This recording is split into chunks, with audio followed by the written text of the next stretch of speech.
Novel खामोश सदाएं episode 4। रात गहरी हो चुकी थी मगर मेरे जहन का शोर थमने का नाम नहीं ले रहा था। अरहम की चाल, हिबा की आंखों में सवाल और माजी के जख्म सब एक साथ मेरे सामने थे। मैं जानता था कि अगर मैं अब खामोश रहा तो अगला वार इतना तेज होगा कि मैं संभल भी ना सकूंगा। फ़ोन पर जिस शख्स से मैंने राब्ता किया था वो मेरा पुराना साथी फैज़ान शाह था। ये वो शख्स था जो कभी मेरे लिए हर हद पार कर सकता था, मगर एक वाक़ये ने हमें दूर कर दिया था। अब बरसों बाद उसे याद करना मेरे लिए एक मुश्किल फ़ैसला था। बारिश थम चुकी थी मगर सड़कें अब भी गीली थीं। आसमान पर बादलों के बीच चंद की मध्यम रोशनी ज़मीन पर एक संजीदा सा मंजर बना रही थी। मैंने खिड़की से बाहर देखा, सड़क पर एक काली एसयूवी आहिस्ता आहिस्ता मेरे घर के सामने रुक गई।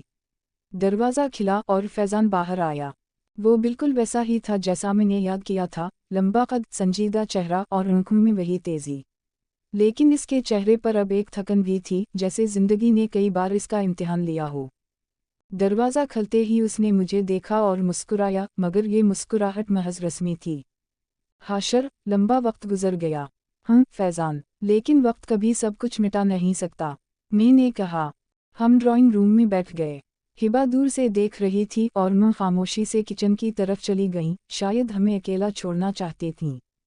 मैंने सीधा मुद्दा बयान किया। अरहम वापस आ गया है। इस बार वो सिर्फ मेरा कारोबार नहीं, मेरी ज़िंदगी तोड़ने आया है। फैज़ान ने संजीदगी से मेरी बात सुनी, फिर बोला, और तुम्हें लगता है कि मैं इसमें तुम्हारी मदद करूँगा? हाँ, क्योंकि जो खेल वो खेल रहा है, इसके उसूल तुम मुझसे बेहतर जानते हो। इसने सिगरेट सलगाई और धुएं के साथ एक लंबी सांस ली। हाशर, तुम जानते हो कि मैंने ये सब छोड़ दिया है, मगर अगर अरहम वही कर रहा है जो मैं समझ रहा हूँ तो ये खेल खतरनाक है। मैंने मेज़ पर वो फोल्डर रखा जो अरहम ने मेरे सामने फेंका था। फैज़ान ने उसे खोला, हर सफ़हा गौर से पढ़ा, फिर एक तस्वीर पर रुका। ये तस्वीर, ये कब ली गई? मैंने जवाब दिया, तकरीबन 3 साल पहले। इसकी आंखों में शक की लहर दौड़ गई। हाशर, ये तस्वीर जाली है। इसमें तुम्हें ऐसे मकाम पर दिखाया गया है जहां तुम इस दिन मौजूद ही नहीं थे। मेरी धड़कन तेज हो गई। यानी अरहम के पास जाली सबूत हैं। हाँ, मगर वो इतने मजबूत हैं कि कोई भी यकीन कर ले। इसका मतलब है कि उसने किसी माहिर को ये सब बनाने के लिए रखा है। फैज़ान के चेहरे पर एक लम्हे को एक पुराना सा गुस्सा आया। मुझे लगता है मैं जानता हूँ कि ये काम किसका है, और अगर मेरा अंदाज़ा सही हुआ तो अरहम का अगला वार तुम्हारी बीवी पर होगा। मेरे दिल में एक झटका लगा। हिबा, लेकिन क्यों? क्योंकि अगर वो तुम्हारी फैमिली को तोड़ दे तो तुम खुद ही हार जाओगे। मैंने फौरन हिबा को आवाज़ दी। वो आकर हमारे सामने बैठ गई। हिबा, ये फैज़ान है, मेरा पुराना साथी। हम मिलकर अरहम के खिलाफ खड़े होने वाले हैं। इसने हल्का सा सर हिलाया, मगर उसके चेहरे पर बेचैनी साफ थी। हाशर, मैं तुम्हारे साथ हूँ, लेकिन मुझे डर लग रहा है। अरहम बहुत चालाक है, फैज़ान ने कहा। डरना नहीं चाहिए, हमें इसकी अगली हरकत से पहले उसे रोकना होगा। रात का वक्त तेज़ी से गुजर रहा था। हमने अगले कदम का मंसूबा बनाया। फैज़ान के मुताबिक अरहम की सबसे बड़ी ताकत इसका खुफिया नेटवर्क था। अगर हम इसका एक भी आदमी तोड़ दें तो पूरी जंजीर हिल जाएगी। मैं कल रात एक जगह जा रहा हूँ, वहाँ इसका एक आदमी मिलेगा। अगर मैं इससे बात कर सका तो हम इस खेल का नक्शा बदल सकते हैं। फैज़ान ने कहा, मैं तुम्हारे साथ चलूँगा। मैंने फौरी कहा, नहीं हाशर, तुम्हारी पहचान खतरा है। अगर अरहम को ज़रा सा भी शक हुआ कि तुम हरकत में आ गए हो तो वो तुम्हें ख़त्म करने में देर नहीं लगाएगा। हिबा खामोश बैठी थी, मगर मैं इसकी आंखों में फिक्र देख सकता था। मैंने इसका हाथ पकड़ा और धीरे से कहा, ये जंग आसान नहीं होगी, लेकिन हम जीतेंगे। इसने आहिस्ता से सर हिलाया, मगर कोई जवाब ना दिया। फैज़ान रात गए वापस चला गया। मैं और हिबा कमरे में आ गए। इसने धीरे से कहा, हाशर, तुमने आज जो बताया वो सब सुनकर मेरा दिल भारी हो गया है। लेकिन एक बात याद रखो, मैं तुम्हारे साथ हूँ, चाहे कुछ भी हो। मैंने उसके माथे पर हाथ रखा। यही मेरा हौसला है। लेकिन जैसे ही वो सोने के लिए लेटी, मेरे फ़ोन पर एक पैगाम आया। पैगाम में सिर्फ इतना लिखा था, तुम जितना मर्जी मंसूबा बना लो, मैं हमेशा एक कदम आगे हूँ अरहम। मैंने मुट्ठियाँ भींच लीं। इसका मतलब था कि हमारे आसपास कोई उसका आदमी है, कोई जो हमारी हर हरकत देख रहा है। और इस लम्हे मुझे एहसास हुआ कि ये खेल हमारी सोच से ज़्यादा ख़तरनाक है। इस रात नींद का नाम वाओ निशान ना था। बिस्तर पर लेटे हुए भी मेरा ज़हन हर लम्हा अरहम के इस पैगाम पर अटका हुआ था। मैं हमेशा एक कदम आगे हूँ। ये अल्फाज महज धमकी नहीं थे, ये ऐलान जंग थे। और सबसे ख़तरनाक बात ये थी कि वो सच भी कह रहा था। सुबह हुई तो घर में अजीब सा सुकूत था। माँ हसबे मामूल तस्बीह में मगन थीं, लेकिन उनके चेहरे पर थकन और फिक्र की लकीरें वाज़ेह थीं। हिबा किचन में नाश्ते का बहाना कर रही थी, मगर मैं जानता था कि रात उसने भी यूं ना झपकी होगी। मैंने फ़ोन देखा, फैज़ान का कोई मैसेज नहीं आया था। ये अच्छी अलामत नहीं थी। इसने कहा था कि रात वो अरहम के एक आदमी से मिलने जाएगा और अगर सब ठीक हुआ तो सुबह इत्तिला देगा। दोपहर के करीब फैज़ान का मुख्तसर पैगाम आया। मिल गया, लेकिन मुआमला पेचीदा है। शाम 7 बजे मिलते हैं, वही पुराना गोदाम। अकेले आना। अकेले, ये लफ्ज़ हमेशा ख़तरे की बू देता है। मैंने फ़ोन जेब में डाला और हिबा को बताया। मुझे शाम को बाहर जाना है। इसने फ़ौरन पूछा, कहूँ? फैज़ान से मिलने। मैं भी चलूँगी। नहीं, ये ख़तरनाक है। मैंने साफ लहजे में कहा। हाशर, अगर तुम्हें कुछ हो गया तो? कुछ नहीं होगा, और अगर हुआ भी, तो मैं चाहता हूँ तुम महफूज रहो। शाम होने तक वक्त काटना मुश्किल था। मैंने बार बार वो पैगाम पढ़ा, हर लफ्ज़ को परखा। फैज़ान का पेचीदा कहना मेरे लिए इशारा था कि मामला सीधा नहीं है। शाम के 6 से 30 पर मैं घर से निकला। शहर के किनारे पर वो पुराना गोदाम बरसों से वीरान पड़ा था, मगर हमारे लिए हमेशा एक महफूज मिलने की जगह रहा। रास्ते में मैंने कई बार रेयर व्यू मिरर में देखा, कोई गाड़ी पीछा नहीं कर रही थी, लेकिन दिल में एक अजीब बेचैनी थी। गोदाम पहुंचकर मैंने गाड़ी एक तरफ खड़ी की। अंदर अंधेरा था, सिर्फ एक कोने में हल्की पीली रोशनी जल रही थी। फैज़ान, मैंने आवाज़ दी। सायों में से एक लंबा सा वजूद निकला, फैज़ान। इसके चेहरे पर संजीदगी और आंखों में एक अजीब सा इज़्तिराब था। तुम्हें देखकर खुशी हुई कि तुम वक्त पर आ गए, वो बोला। क्या हवा, तुम्हारी हालत क्यों ख़राब लग रही है? मैंने पूछा। फैज़ान ने गहरी सांस ली, फिर धीरे से कहा, मैं कल रात अरहम के एक आदमी से मिला, नाम है ज़ुबैर। पुराना खिलाड़ी है, मगर हालिया दिनों में अरहम के लिए काम कर रहा है। मैंने इसे पैसे और तहफ़्फ़ुज़ का लालच देकर बातचीत की। तो क्या वो तैयार हो गया? फैज़ान ने नज़रें झुका लीं। तैयार तो हो गया था, लेकिन आज सुबह इसकी लाश मिली। मेरे जिस्म में एक झटका लगा। मतलब, अरहम को पता चल गया था। हाँ, और ये सिर्फ इंतबाह है। वो हमें बताना चाहता है कि इसके हर आदमी पर नज़र है, और हम अगर किसी को तोड़ने की कोशिश करेंगे तो अंजाम यही होगा। हम खामोश खड़े थे कि अचानक गोदाम के दूसरे हिस्से से एक धात गिरने की आवाज़ आई।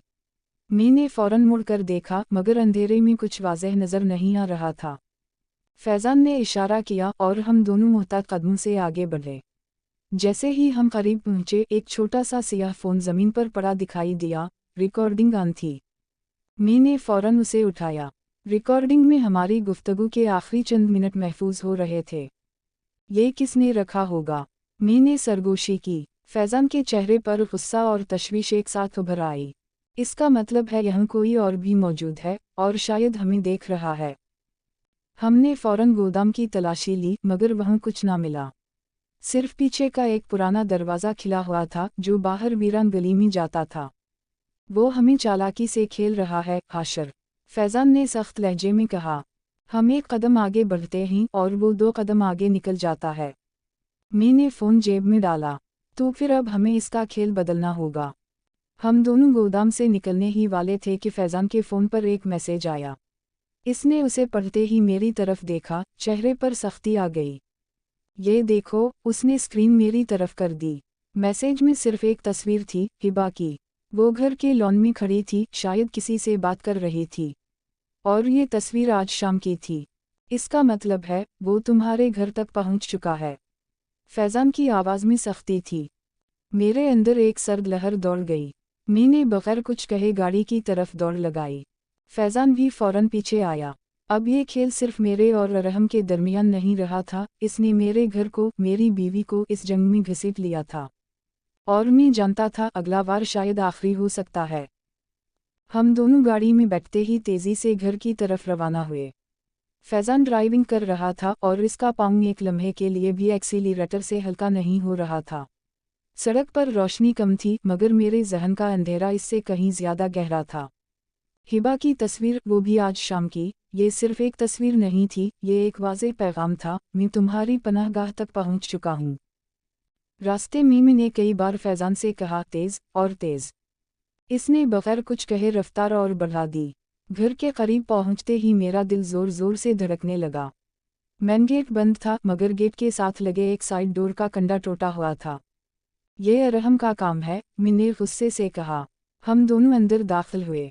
लॉन सुनसान था, बस हल्की हवा में दरख्तों की शाखें सरसरा रही थीं। हिबा, मैंने बुलंद आवाज़ में पुकारा। कोई जवाब नहीं आया। माँ, घर के अंदर दाखिल होते ही सब कुछ अजीब सा लगा। फर्श पर एक गिलदान टूटा हुआ था, सोफे पर एक कंबल बिखरा पड़ा था और किचन की लाइट जल रही थी। फैज़ान ने इशारा किया, तुम ऊपर देखो, मैं नीचे चेक करता हूँ। मैं दौड़कर ऊपर गया। हमारा कमरा खाली था, मगर अलमारी का दरवाज़ा खिला हुआ था और इसमें से कुछ कपड़े गायब थे। दिल में खौफ की लहर दौड़ गई। मैं नीचे आया तो फैज़ान ने कहा, माँ कमरे में ही, मगर वो बहुत डरी हुई हैं। मैं फ़ौरन नूह के कमरे में गया। वो बिस्तर पर बैठी थीं, चेहरा पीला और हाथ कांप रहे थे। माँ, हिबा कहाँ है? इन्होंने कपकपाती आवाज़ में कहा। वो लॉन में किसी से बात कर रही थी। मैंने खिड़की से देखा, एक गाड़ी बाहर खड़ी थी। फिर वो गाड़ी के पास गई और माँ की आवाज़ रनक गई और गाड़ी के अंदर बैठ गई। मेरे पैरों तले ज़मीन खसक गई। गाड़ी कैसी थी? फैज़ान ने फ़ौरन पूछा। काली, बड़ी सी। फैज़ान ने मेरी तरफ देखा, ये अरहम ही था। मैंने गुस्से से मुट्ठियाँ भींच लीं। वो चाहता है कि मैं इसके पास जाऊं, और मैं जाऊंगा। उसी लम्हे मेरा फ़ोन बजा। स्क्रीन पर कोई नंबर नहीं था, बस प्राइवेट कॉलर लिखा था। मैंने कॉल उठाई। दूसरी तरफ एक मायूस और जहरीली आवाज़ थी। हाशर भाई, तुम्हें याद दिलाने आया था कि मैंने कहा था, मैं हमेशा एक कदम आगे हूँ। हिबा कहाँ है? मैंने गुस्से से कहा। महफूज है, अभी के लिए। लेकिन ये तुम पर है कि तुम उसे कितना महफूज रख सकते हो। तुम्हें अगर इसका एक बाल भी नुकसान पहुंचा तो? इसने कहा लगाया। तो किया। तुम्हारे पास वक्त कम है और मेरी शर्तें ज़्यादा। कल शाम तक मेरे पास वो सब आ जाए जो मैं चाहता हूँ, वरना तुम्हारी ज़िंदगी का सबसे कीमती रिश्ता तुमसे छिन जाएगा। कॉल कट गई। मैं चंद लम्हे फ़ोन को घोरता रहा, फिर दीवार पर मुक्का मारा। वो हमें खेल समझ रहा है, फैज़ान। हाँ, लेकिन इस बार हम भी खेल खेलेंगे। फैज़ान का लहजा सख्त था। रात हमने कोई नींद नहीं ली। फैज़ान ने अपने राब्ते इस्तेमाल किए, मगर अरहम ने सब कुछ इतनी सफाई से किया था कि कोई सराहत नहीं आ रहा था। सुबह सूरज निकला तो इसकी रोशनी भी मध्यम लग रही थी। मैंने मुंह को तसल्ली दी कि हिबा वापस आ जाएगी, लेकिन दिल के अंदर एक खौफ था, अगर अरहम ने वाकई अपनी बात पूरी कर दी तो। दोपहर को फैज़ान के एक आदमी ने इत्तला दी कि शहर से बाहर एक पुराना फार्म हाउस कई दिन से काली एसयूवी में आने जाने वालों से आबाद है। ये वही जगह हो सकती है, फैज़ान ने कहा। मैंने हिचकिचाहट के बगैर कहा, हम अभी चलते हैं। रास्ते भर मेरे जहन में सिर्फ एक ही चीज़ थी, हिबा। इसकी आंखों की रोशनी, इसकी मुस्कुराहट, और आखिरी बार जब मैंने इसे देखा था। फार्म हाउस के करीब पहुंचकर हमने गाड़ी छपाई और पैदल आगे बढ़े। दरवाजे पर 2 आदमी पहरा दे रहे थे। फैज़ान ने इशारा किया कि हम पीछे से जाएं। पीछे का रास्ता झाड़ियों से ढका हुआ था। हम आहिस्ता आहिस्ता अंदर घुसे। अंदर दाखिल होते ही हमें एक कमरा नजर आया जिसकी खिड़की खुली थी।